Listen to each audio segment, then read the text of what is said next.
Good morrow, one and all. I'm Mr. King, and in today's video, we're going to look at the poem What Were They Like by Denise Levertov.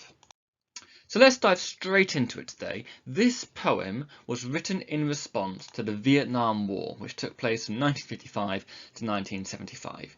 You may know that Vietnam is a country in Southeast Asia, and until 1954, Vietnam was a French colony.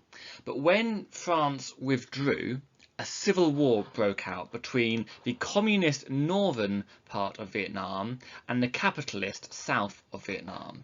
So the communist north wanted to unite the country, whereas the capitalist south wanted independence.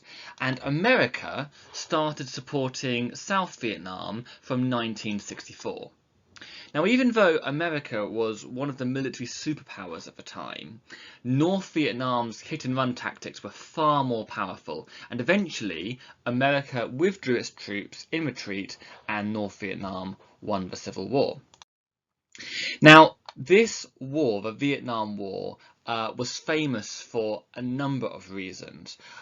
It was very unpopular all around the world, but particularly in Vietnam and in America, as you might expect.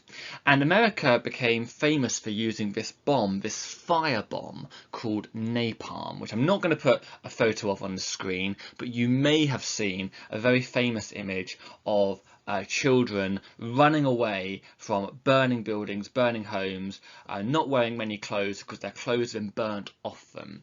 And that was a result of a napalm attack, a very violent, very abhorrent weapon of war. Now, in this war, one of the generals, Curtis LeMay, famously said, "Tell the Vietnamese they've got to draw in their horns or we're going to bomb them back to the Stone Age." And this idea of bombing them back to the Stone Age is kind of an idea that we see in this poem, which is why I start off this video with it. There's a suggestion by this general that the Vietnamese will be sent back to the past because of the devastation of war, and that's something we'll see in this poem. So what sort of conflict can we expect to see in this poem? Well, there's going to be physical conflict. We're going to see the remnants of warfare in this poem, but we'll also see emotional conflict. We'll see the grief and the loss of the second speaker in this poem, more on that later, showing how devastated they are about the loss of so many people in the Vietnam War. We're also going to see elements of cultural conflict. So we're going to see a sort of subtle fight against the discrimination or the way that Vietnam was depicted by people like Curtis LeMay, saying that Vietnam would be bombed back to the Stone Age. And we'll see this conflict later in the poem. At this stage, let's read through the poem, check we understand all of the key words in it, although if you want to skip this stage, by all means do.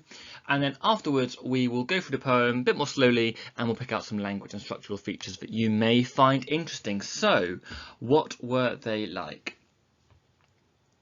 Did the people of Vietnam use lanterns of stone? Did they hold ceremonies to reverence the opening of buds? Were they inclined to quiet laughter? Did they use bone and ivory, jade and silver for ornament? Had they an epic poem? Did they distinguish between speech and singing? Sir, their light hearts turned to stone. It is not remembered whether in gardens stone lanterns illumined pleasant ways. Perhaps they gathered once to delight in blossom, but after their children were killed, there were no more buds. Sir, laughter is bitter to the burned mouth. A dream ago, perhaps. Ornament is for joy. All the bones were charred. It is not remembered. Remember, most were peasants. Their life was in rice and bamboo. When peaceful clouds were reflected in the paddies and the water buffaloes stepped surely among terraces, maybe fathers told their sons old tales. When bombs smashed those mirrors, there was time only to scream. There is an echo yet of their speech which was like a song. It was reported their singing resembled the flight of moths in moonlight. Who can say? It is silent now. Okay, so few keywords I have picked out, which you may or may not be familiar with, which I'm just going to whiz through super quickly. So reverence is when you show respect. So you might show reverence if you go to a church or a mosque or to a temple in a religious ceremony. In a similar way, here, this line, did they hold ceremonies, is a reference to a ceremony to celebrate the coming of spring, the opening of flower buds. So buds is a reference to flowers or bulbs opening up.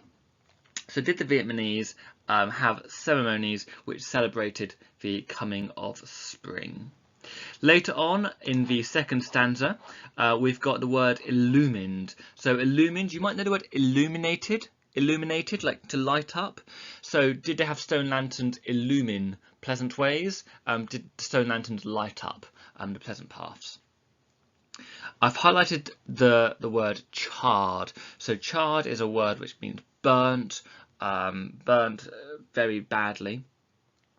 And then paddies is a reference to rice paddies, which are sort of fields where rice is grown, and many parts of Southeast Asia have very beautiful rice paddies, which is part of a landscape, and we'll talk about that later in the poem. So a few just quick initial comments about this poem. You may have noticed that there are two speakers in this poem. There is a male questioner, so the person who is speaking in stanza 1, and we know they're male because they're responded to with the title Sir. And then in the second stanza we have a responder, who is answering the questions raised in the first stanza. I just want to make a few brief comments about the tone, the mood of the two speakers.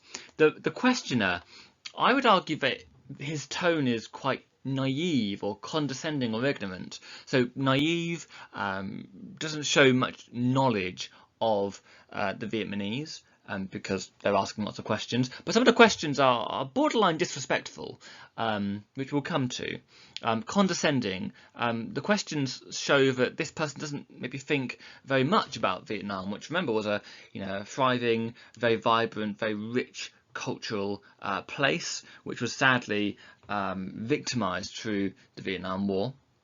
And the responder shows that they have little time for this. Their tone is more mournful, more grieving for the children who were killed, for the bombs which are smashing so much of the landscape, for the silence, and their tone is far more respectful. And these are things you can comment on. You can absolutely talk about the respectful tone of the second speaker or the more naive, condescending, ignorant tone of the first speaker.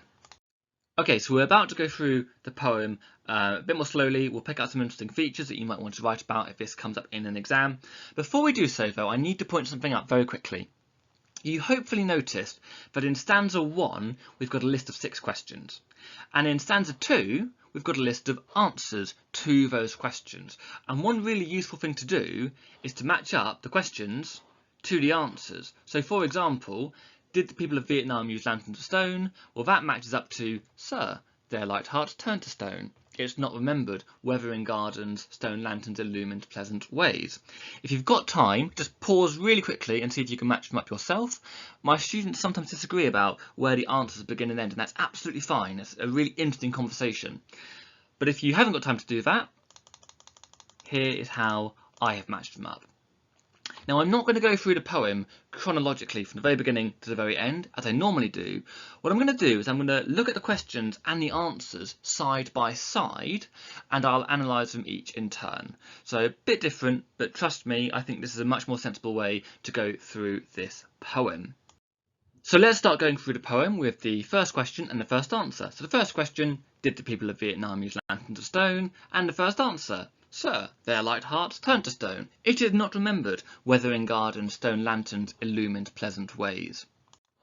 Now, just to reiterate something I said earlier, the tone of the first questioner is a bit condescending, a bit naive. I mean, there's nothing wrong with asking questions if he genuinely doesn't know, but to ask whether the people of Vietnam, this rich, vibrant, established country, is using quite primitive technology, it's a bit condescending, isn't it, really? And that's very much in contrast with the much more respectful and mournful tone of the person in the second stanza, who is more respectful in their language, sir, and mourns the loss of the people of Vietnam.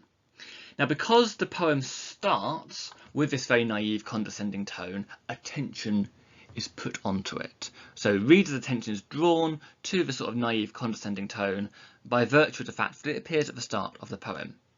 Now, at this point, I'm going to pause and I want to make a really important comment that is going to apply to this and to pretty much everything else in the entire poem. I want to talk to you about contrast, because this poem uses contrast all the time, and it's possibly the most important thing you can talk about when you look at this poem. So contrast is just when you put two very different ideas together, and I would argue that in general the effect of contrast is to exaggerate the qualities of the two ideas put together. What on earth do I mean? Okay, bear with me. This is the smallest plane that I could find on the internet. There might be smaller, the smallest plane that a person could fly. So there you go. You might look at that picture and go, oh, that's a very small plane. And that might be the end of your thought. Now here is one of the biggest planes that again I could find on the internet. And if you look at the little person down here, you can see just how big this plane is in comparison to the person. Now if I showed you the picture on the right on its own, you might go, oh, that's a big plane. And if you looked at the picture on the left hand side, you might go, oh, again, yeah, that's a small plane. But by putting the two side by side, the size of the second plane is exaggerated. And equally, the tininess of the first plane is exaggerated by virtue of the fact that these ideas are put together. So when you have contrast, when you have two ideas put together, the two features are exaggerated. Therefore, when you have the really condescending tone of the first speaker and the more respectful tone of the second speaker contrasted, the condescending tone is exaggerated, so too is the more respectful tone of the second speaker. This idea of contrast I just mentioned applies throughout the whole poem. So I'm not going to list it again and again and again, but whenever you have the question and the answer, you're going to get two very different ideas, and the contrast between those two ideas exaggerates the features of each idea. I'll explore that more throughout, but just an important thing to bear in mind. Let's keep going. Okay, so the questioner, did the people of Vietnam use lanterns of stone? And the response is, their light hearts turned to stone.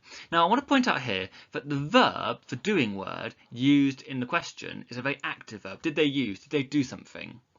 Whereas in this response, the verb, in this case turned, is a passive verb. Something has happened to the person. The person wasn't doing something, something happened to the person. Okay, and you might say, person? I thought this was about a lantern. Look really closely. We begin with the imagery of lanterns. So I've already said this is sort of the imagery of an ancient civilization. But in the next response, it's not the people of Vietnam using lanterns of stone. The people of Vietnam have been turned to stone. Their light hearts have turned to stone. And this imagery is very dehumanizing. The people of Vietnam have become like stone lanterns because of the fact that the country has been bombed, the fact that so many people died. This very violent action has killed so many people. It's dehumanized many people. And the contrast between using lanterns of stone and being turned into lanterns of stone exaggerates just how destructive the war was to the people of Vietnam. Let's look at the second question and answer here. So did they hold ceremonies to reverence the opening of buds? So did they have festivals to commemorate the coming of spring? And this is quite, cheerful, pleasant imagery. Flowers are generally quite lovely, aren't they? It's very cheerful. And the response is perhaps, so there's uncertainty, perhaps they gathered once to delight in blossom. Notice the past tense, no more. But after their children were killed, there were no more buds. Now look really closely at this line here.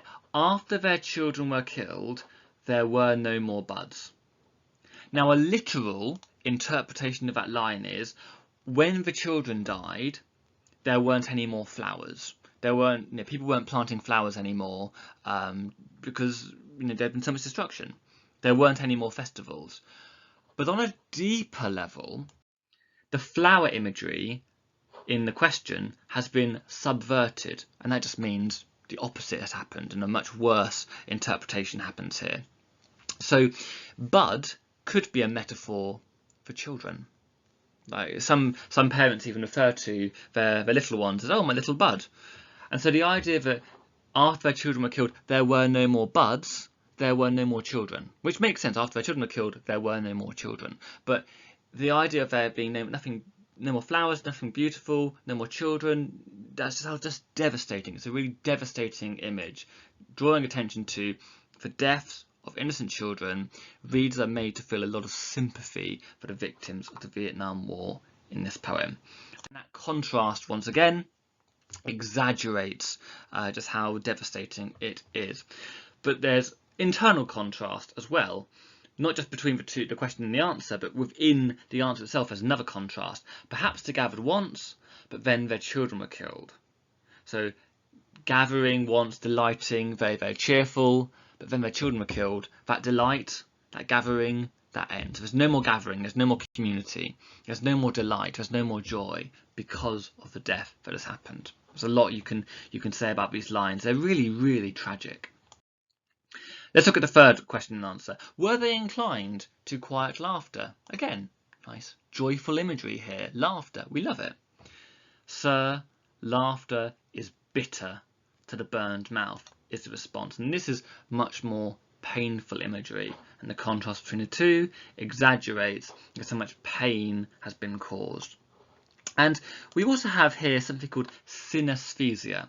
So synesthesia is when you combine two different senses in an unusual way. So you might talk about smelling a sound or tasting a feeling. So here, laughter, which is a sound, and bitter, which is taste. So we've got the combination of different senses here. And that just draws attention to how uncomfortable, how discomforting the war was to the victims of it. And this is an allusion, the burnt mouth is an allusion, a reference to the bomb napalm, which was used in the Vietnam War. It was this firebomb which was devastating. It burnt many people, many homes. And so this line is an allusion or a reference to people who are burning because of the use of napalm in this war. And the speaker seems to be quite aggressive, actually, quite frustrated when saying this line, or at least that's one interpretation of this line, because the alliteration, bitter, burned mouth, is quite an aggressive sound. So maybe when the second speaker is thinking about the napalm and how devastating it was, it makes him a bit more aggressive, a bit more frustrated, and we can see the frustration through the aggressive alliteration. The fourth question and answer. Did they use bone and ivory, jade and silver for ornament? A dream ago, perhaps. Ornament is for joy. All the bones were charred. It is not remembered. So in the question, we've got a listing of objects, including bone. So was bone carved into pretty objects? Either was it carved and all that sort of thing? Was it used to ornament or decorate a room? And the response is, well, maybe they did a dream ago. Ornament were used for a time of joy. But there's no more ornaments now, there's no more joy now, and all the bones were charred. Now, in the same way we had the stone lanterns subverted earlier, the same thing happens here. What do I mean? So in the question, bone imagery was used to describe ornaments. Now, you could read this line here, all the bones were charred, as a way of saying all the bone ornaments were charred, were burnt in the war. But I think you can have a deeper and a much darker interpretation of this line. All the bones were charred could be a reference to people's bones being charred through the use of napalm bombs in the Vietnam War.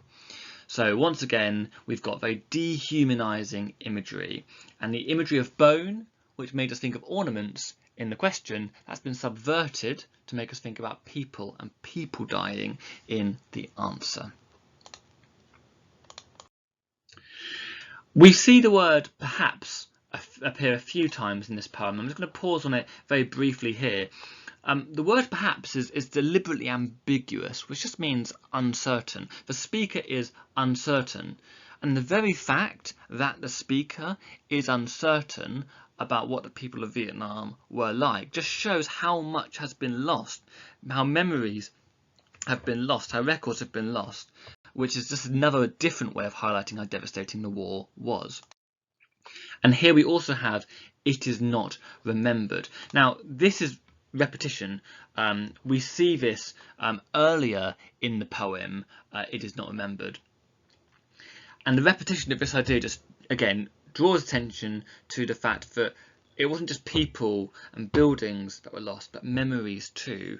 And given that so much of our cultural heritage is passed down through memories, the fact that it can't be remembered shows just how brutal and how costly this war really was.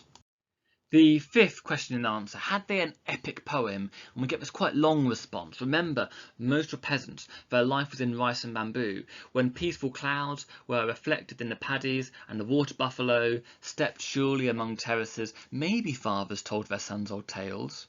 But when bombs smashed those mirrors, there was time only to scream.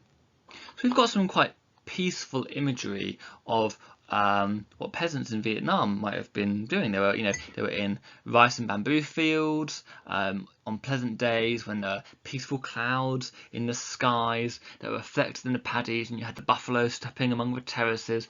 Fathers and sons would tell each other's tales, and this creates sympathy for what's been lost, because you might not see that as much now. And that's because of the violent imagery at the end of the response. When bombs smashed those mirrors, there was time only to scream.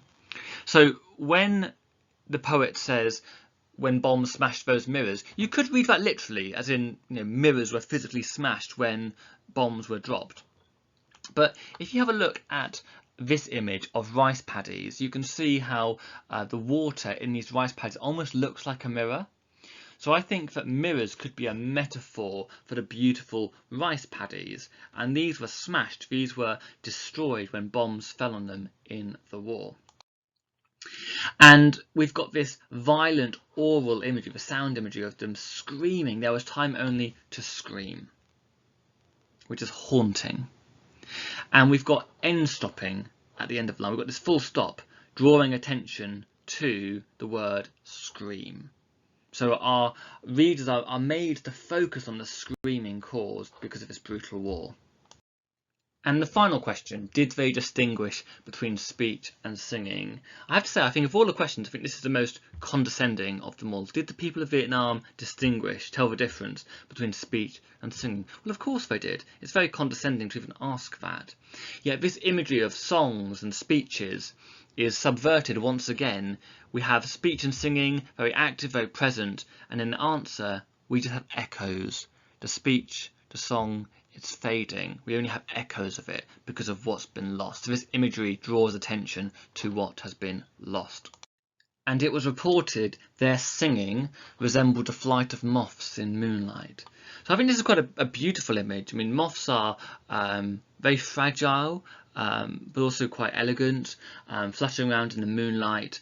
And I think this beautiful image draws attention to both the beauty of the Vietnamese culture, but also how fragile it was and how devastated it was in many ways because of the war. But who can say? This rhetorical question draws attention to the fact that there aren't many people who know the answers to what the people of Vietnam were like before the war, because so many were sadly killed in this very tragic war. It is silent now. And this ending, this silence, we've gone from speech, singing, to echo, to silence. This ending draws attention to the loss of life. And in the same way that the very first line gets extra attention because it's the very first line of the poem, the last line, reader's attention is drawn to it by virtue of the fact that it's at the very end. And so this ending draws attention to the loss of life in the war. So I hope that this has been useful. If you have any questions, please do ask them in the comments below. Good luck to all of you who have upcoming exams, and until next time, cheerio.